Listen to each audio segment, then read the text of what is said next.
De retour au musée de la Grande Guerre de Meaux pour le salon de la bande dessinée historique avec deux nouveaux auteurs qui vont nous parler d'une série truculente, je n'hésite pas à utiliser ce genre de mots, qui s'appelle Les Mémoires du Dragon Dragon.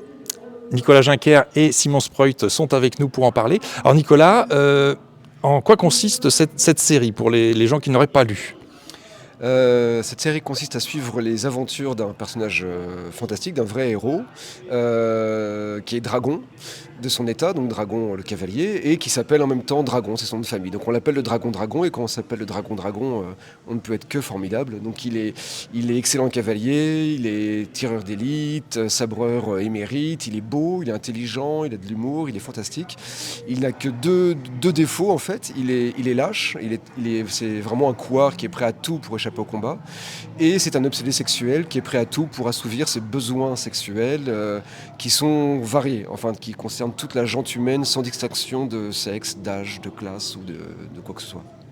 Bon, c'est des choses qui arrivent. Alors là, on est dans le musée sur la Première Guerre mondiale.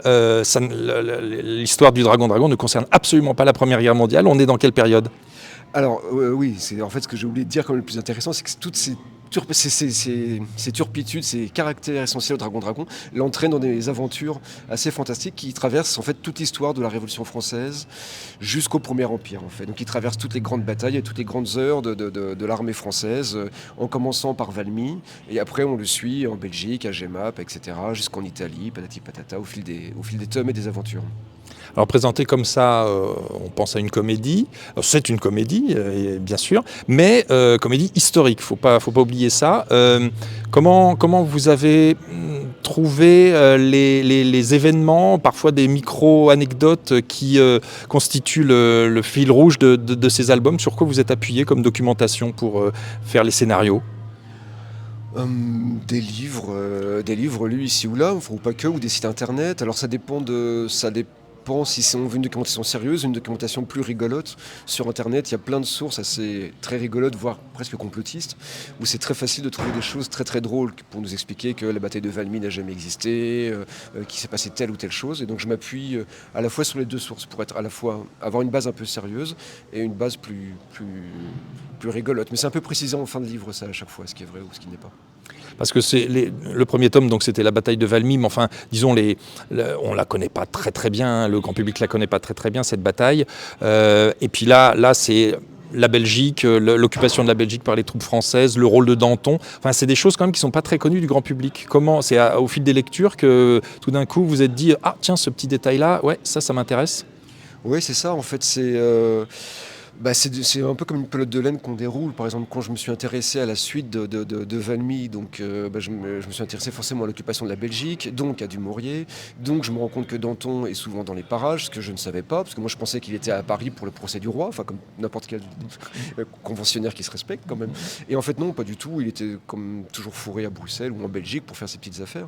Donc du coup j'ai lu sur Danton. Donc c'est comme une pelote de laine qu'on déroule, et puis petit à petit. Et puis il y a de la matière. Ce qui est bien avec l'histoire de l'armée française, c'est qu'il suffit de tirer un tout petit peu pour avoir plein de choses fantastiques et complètement ridicules qui nous tombent sur la tête. Donc c'est souvent assez drôle. Alors pour le dessin, comment ça se passe pour le dessin, pour avoir justement cette documentation qui permet, dans cette comédie, on va dire, d'avoir un réalisme historique qui est quand même suffisant pour y croire à tout ça ?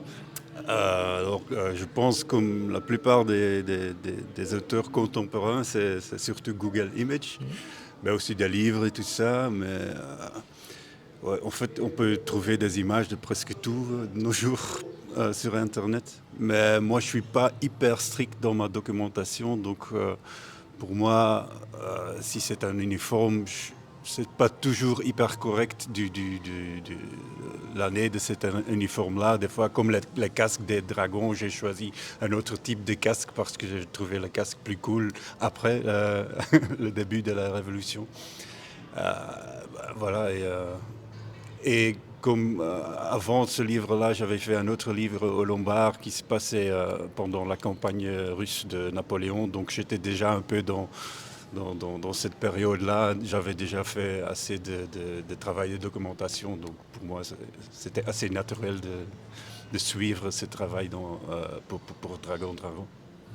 Et alors, le côté, chez vous, Nicolas, on connaît très bien le côté bande dessinée historique et cette rigueur aussi de parler d'événements avec voilà, la plus grande rigueur historique. Le fait d'ajouter de l'humour, ça c'est quelque chose aussi qui vous plaît de plus en plus ou comment ça se passe avec l'usage de l'humour? C'est-à-dire que ça permet d'apporter un décalage en fait.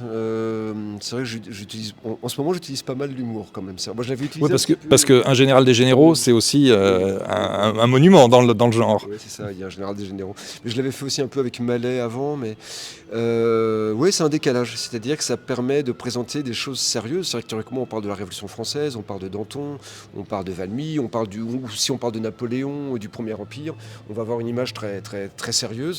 Et je trouve ça assez, moi, toujours amusant, quoi. C'est comme le To Burn, To Build Lubitsch, quoi. Il y a toujours un côté. L'humour permet plein de choses, en fait, quoi. Donc c'est amusant de se moquer de nous, des Français, des officiers, de tout le monde, quoi. De Danton, de descendre un peu Danton de son piédestal, c'est assez rigolo aussi, quoi.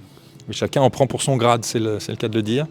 Et alors, à dessiner quelque chose d'humoristique, parce qu'effectivement, le Tambour de la Moscova, c'était pas, il n'y avait pas vraiment, c'était pas le sujet, l'humour.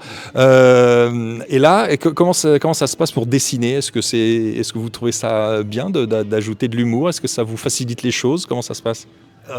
Moi aussi, j'aime bien ce contraste entre la grande histoire et tous ces trucs sérieux et un peu trop héroïque et tout ça, et le contraste avec le banal et le quotidien et les personnages un peu débiles en fait. Donc j'aime bien exagérer les expressions et tout ça et pour mieux augmenter cet effet de ridicule, mais en même temps il y a toujours aussi cet aspect un peu plus réaliste des formes, des uniformes, des décors et tout ça.